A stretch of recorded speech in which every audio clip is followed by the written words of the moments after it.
যে ইরান কখনো মাথা নত করেনি, আর ইরানের কোনো শক্তি গিয়ে বেশি দিন টিকতে পারেনি। ইরানের সবচেয়ে বড় শক্তি হচ্ছে গিয়ে তার জিওপলিটিক্যাল লোকেশন।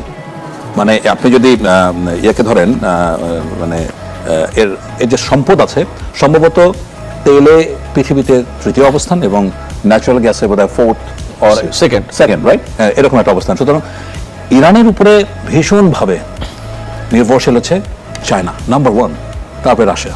সো এই সব দিক থেকে চিন্তা করলে পুরো পৃথিবীতে যে আপনার ক্রুড অয়েল বা আপনার গ্যাস সাপ্লাই হয়, তার কিন্তু বলতে গেলে একটা বড় অংশ আসে ইরান থেকে। সো এর মধ্যে সবচেয়ে বড় যেটা ইরানের হাতিয়ার, সেটা হচ্ছে গিয়া আপনার হরমুজ প্রণালী। হরমুজ প্রণালী হচ্ছে মাত্র 34 কিলোমিটার, লোয়েস্ট যে ন্যারোয়েস্ট যেটা ইয়ে আছে, এবং যত আপনার ন্যাচারাল রিসোর্স ট্রাফিক হয়, এটা পৃথিবীর প্রায় 1/3 রিসোর্স এই হরমুজ প্রণালীতে মানে ট্রাফিক হয়ে আসে। সুতরাং ইরানকে ডিস্টার্ব করলে পুরো পৃথিবীর অর্থনীতিতে বড় ধরনের একটা ঝাঁকুনি আসবে, এটা কিন্তু জানেন।